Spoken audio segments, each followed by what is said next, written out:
2 years ago, the Straw Hats were separated by Bartholomew Bearman on Sabadi Archipelago, and we proceeded to skip 2 years forward in time to their eventual reunion. However, the world didn't stop moving while the Straw Hats were absent, and during this time, several incidences of historic proportions occurred, mostly instigated by members of the worst generation, and the most intriguing of all was the Rocky Port incident, which saw a most unlikely alliance form between Trafalgar Law, Koby, no last name, and Marshall D. Teach in order to bring down one of the most legendary pirates to have ever walked the earth of this planet that is notably not called Earth. This is the story of the Rocky Port incident, which I will say is one of the most deceptively named incidences in One Piece, because despite being named the Rocky Port incident, this event actually takes place on the notorious pirate island Hachinosu, located deep in the New World. And as a brief history, this location is known as Pirate Paradise, and it holds a very pivotal pirate past, as this was the birthplace of the Rocks Pirates, the most powerful pirate crew to have ever existed, which once threatened to completely overthrow the world government, and Hachinosu is also where the Davy Back fight was developed. And as a result, it's often speculated that Rox D. Zebek was able to construct his crew via winning people from Davy Back fights, but this is without exaggeration one of the most important locations in One Piece history, as there have been at least 3 historical incidences tied directly to Hachinosu, with each of them going on to profoundly shift the direction of the world. One of which was the world government raid on the island to steal the treasure of the Rocks Pirates 38 years ago, which ended up becoming the catalyst of the God Valley incident, which we've covered in another video. And after the God Valley incident, the Rocks Pirates immediately dissolved, which left governorship of Hachinosu essentially up for grabs. And for a very long time, it was assumed that the island fell under control of Whitebeard, the next most powerful member of the Rocks Pirates. However, later on, it was revealed that it was actually Ochoku who successfully fought and won the right to rule the island. And as a quick side note, in the official translation, Ochoku is known as Wang Zi, and that's because Ochoku is the Japanese name for the real-life Chinese pirate lord Wang Zi. But I personally still call him Ochoku because Oda uses the Japanese name, not the Chinese name. But whatever his name is, Wang Chokuzi was an absolute beast and managed to keep control of Hachinosu throughout the era of the 4 emperors despite not being an emperor himself, which is a very big and difficult deal. Because post-God Valley, in order to just survive in the New World, you generally needed to align yourself with one of the 4 emperors. But I should also say it's entirely possible that Ochoku was the only former Rocks Pirates member who actually wanted the island. Whitebeard, Kaido, and Big Mom do not remember their time there fondly, and likely didn't even contest it. And many of the other Rocks Pirates members that we know of also had ambitions beyond ruling this one island. But even if he ended up with it by default, I need to emphasize again that Ochoku's strength is the tippy top of world class and should not be underestimated. And that strength was the main challenge that needed to be overcome during the Rocky Port incident. Because as a pirate, Ochoku specializes in breaking the law, something that potential victim Trafalgar Law was very aware of whilst planning his individual mission to infiltrate Hachinosu in order to read a poneglyph that was kept on the island. Because the law is of course Trafalgar D. Water Law, and in addition to taking revenge on a flamingo, he's trying to unravel the mystery of the Will of D. In regards to the poneglyph itself, we don't know its contents at the time of this recording. However, it's extremely unlikely that this was a road poneglyph, as 3 of them are already accounted for on Wano, Whole Cake Island, and Zo. And if Law had found the final road poneglyph on Hachinosu, then his next move after Wano surely would have been to set sail to Whole Cake Island to achieve his missing one, find Love Tale, and become the Pirate King. Hooray. But that didn't happen. There was no hooray. And Law's original plan to infiltrate Hachinosu didn't happen either. Because here's how this plan was supposed to go. Law commandeers a smuggling vessel that does business with Hachinosu, sneaks onto the island with no one noticing him, finds a mystery cube, absconds with a rubbing of said cube, then goes to the Winchester to have a nice cold pint and wait for all of this to blow over. That's how it was supposed to go, but now here's how the plan actually did go. Oh no, I, Trafalgar Law, have just ruined everything and set off a chain of events that will cause a world-changing incident. My bad, everyone. And it really was his bad, because things went wrong right from step 1. As instead of a smuggling vessel, Law accidentally hijacked a passenger ship called the Rocky Port. Why is a ship called a port, you ask? Well, don't ask questions, because I don't like answering them. The point is that this wasn't a standard passenger ship, as it actually contained the king and nobles of an unidentified country affiliated with the world government. So instead of the original plan, which was to stealthily sneak himself onto Hachinosu, from the perspective of the world government, what Trafalgar Law did was kidnap a king and brazenly set sail to the island. An alarm was immediately raised, the Marines were contacted, and Captain Koby was dispatched to recover the king as well as his assorted nobles. Now, Koby seems like a rather low-ranking Marine to take on a mission like this, because the brief is essentially that a ship containing a king has been abducted by a member of the worst generation. And you may think that back during this time, oh, what's the big deal? Trafalgar Law and the other supernova were still considered rookie pirates. However, this is not true, because prior to the Rocky Port incident, Law's bounty was raised to 440 million berries. So we were dealing with a very serious threat here, and Koby, of all people, was sent to deal with him. Now, this is likely due to a combination of Koby just happening to be in the area at the time, but also the cripplingly inelastic nature of the Marines as an organization following Sakazuki's promotion to Fleet Admiral. Because something the Fleet Admiral Sakazuki has complained about at great length after the time skip are the lack of resources and manpower available to him, which I should say is mostly due to his occupation of the New World. It's because of his aggressive nature that the Marines are always stretched so thin, all of which in this case has resulted in Koby being put in charge of a mission that would rapidly spiral out of control and see him at the epicenter of a world-changing incident. So the stage is set, however, we have one more rotund actor to introduce, and that would be the opportunist Marshal D. Teach, aka Blackbeard, who may not be the Pirate King yet, but he certainly is the absolute king of being in the right place at the right time. If Blackbeard senses a big event happening, then he'll invite himself to the party, and he won't leave when you politely ask him to either. That's the worst part. Because Blackbeard's ambition in this conflict wasn't just to visit Hachinosu, it wasn't to do stuff on the island, it was to take the island itself, which plays a big part in his master plan of something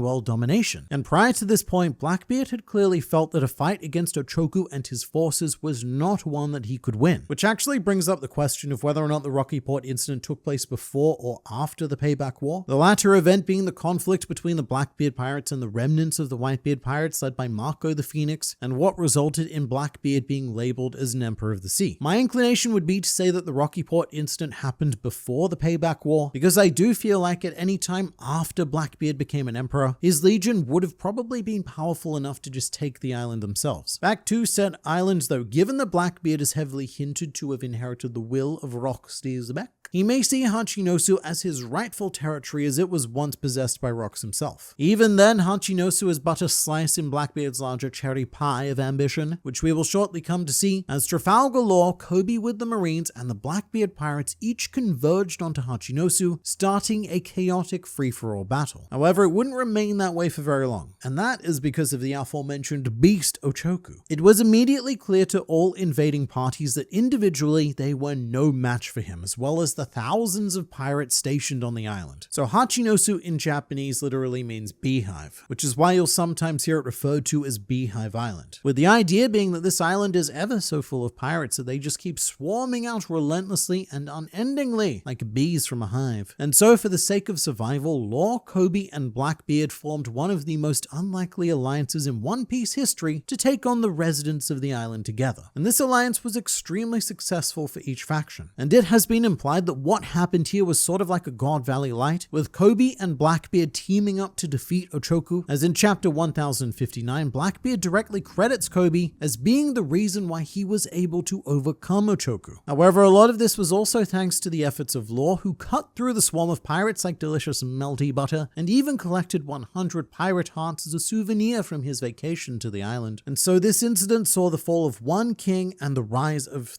3 kings in his place. That was 2. This is 3. At this stage, we don't know if Law found the poneglyph that he was looking for. However, his role in the Rocky Port incident was enough to obtain a position as one of the 7 warlords of the sea, which Law received after he presented the hearts of the 100 pirates he took. Trafalgar Law was also labeled as the mastermind of the Rocky Port incident, essentially due to his very Zoro-like mistake of getting on the wrong ship, being misidentified as an act of sheer genius that directly led to the collapse of Ochoku's empire. Meanwhile, Koby became known as the hero of the Rocky Port incident, as he was able to successfully protect the people that Law accidentally kidnapped. Although we don't know exactly how Koby eventually got everyone off Hachinosu, because the Rocky Port ship itself sustained heavy damage and remains on Hachinosu to this very day. Apparently it's being repaired and being prepared for use by its new owners. But Koby's eventual title did lead him to being awarded a 5-star bounty from Cross Guild, meaning that he is worth 500 million berries to them. And after defeating Ochoku, Blackbeard Blackbeard, of course, installed himself as the ruler of Pirate Island and likely used his newfound legion of previous Ochoku underlings to engage in the Payback War, all of which culminated in him becoming one of the 4 Emperors of the Sea. And if this is the case, then you can argue that both Koby and Law played a direct role in making Blackbeard an Emperor of the Sea by assisting him during the Rocky Port incident. And should things have gone differently, should Law or Koby have made different decisions that day, then we may not be dealing with the great overwhelming darkness of now. But the Rocky Port incident also had a series of knock-on events, as Koby and Blackbeard would confront each other once more on Amazon Lily, and during that time Blackbeard decided to kidnap Koby due to his notoriety gained from Rocky Port. The idea behind this was to hold Koby as ransom in exchange for Hachinosu being officially recognized as a world government nation, which would then make Blackbeard an official king. And to be completely honest here, neither Koby nor I saw how this would work, or even why Blackbeard would want to do this in the first place. He's already an Emperor of the Sea, which grants him more power and status than an individual king affiliated with the world government, but Blackbeard, he seems to have his heart set on this idea. So maybe he's planning on usurping the empty throne through a combination of legit politics and your more traditional scallywaggery. However, capturing Koby would prompt Vice Admiral Monkey D. Garp and Sword to launch an attack on Hachinosu, very much creating a Rocky Port sequel, but one that did not end anywhere near as kindly for the Marines, as it did result in Koby being liberated, but Garp was defeated and captured in the process. Essentially, they traded one hero for another, and therefore it could still be Blackbeard's plan to use Garp as his bargaining chip to turn Hachinosu into a world government affiliated nation. But something else we should talk about is an idea that I refer to as the Rocky Port retcon, because this incident has up until recently been referred to in very vague ways by author Eiichiro Oda, who I'm convinced did not have a very clear idea of what this incident was when he first named it in the story. And we can start with that actually, the name. In world, the reason why it's called the Rocky Port incident is likely to highlight the world government side of the story. It very easily could have been called, and perhaps more accurately should have been called, the Hachinosu incident. But from a meta perspective, my personal idea as to what happened here is that Oda wasn't originally planning for this incident to take place on Hachinosu, but rather it was supposed to be an actual location called Rocky Port, not a ship, which is something that he may still have intended up until very recently. As in chapter 1080, Avala Pizarro mentions that they've just finished repairing Rocky Port during the invasion of Sword, but the way Pizarro refers to it makes it sound like an actual port on the island rather than a ship. But the argument here is that over time the lore has evolved in Oda's mind and he has mentally retconned the incident. It is my belief that Rocky Port was originally a vaguely defined location, but had to be changed to the name of a ship once Oda had a better idea of what he wanted it to be, which eventually included both Koby and Blackbeard in this event of ever-escalating proportions, because it also conflicts quite a bit with Law's motivation at the time as well. The Rocky Port incident was originally portrayed to us as something that Trafalgar Law did on purpose in order to become a warlord of the sea and use that permission to take revenge on Doflamingo. However, with the way that both Law and Rocky Port have evolved, Law's motivation was changed to seeking out the poneglyph on Hachinosu, which doesn't make a huge amount of sense because it was only after Dressrosa that Law resolved to figure out the mystery of the Will of D. Prior to this, Law was almost completely consumed by anger, and there was nothing on his mind except bringing down Doflamingo, which he was both willing and expecting to throw his life away to do. Trafalgar Law himself has changed a lot during the course of One Piece, as Oda had originally intended him to be more of an antagonistic character, if not an outright antagonist, which is something that was still the general idea all the way up to Punk Hazard before the more protagonistic shift was made. Meaning that when the Rocky Port incident was originally conceptualized, it was likely that Law was still this fiendish mastermind to some degree, doing horrible things for the sake of achieving another horrible thing it is he wanted to do. But as Law evolved and became a much more clear-cut good guy, the original reasoning for the Rocky Port incident wouldn't quite hold anymore. And so he needed a slightly more noble reason to cause this incident. So what Oda did is he gave pre-Dressrosa Law his post-Dressrosa motivation, which I guess it's fine if you don't think too much about it, but all of the above may also be reasons why Oda isn't so keen on drawing the Rocky Port incident in the manga, because it does involve a lot of elements that don't necessarily fit cleanly together. And so the whole legend of this event may be better served by keeping it as vague as possible, to keep the overall picture a bit out of focus so that the imperfections aren't quite as visible. Or if you do need to explain them, then look, let's just say that these inconsistencies are a result of details being lost and changed in retellings of stories over time.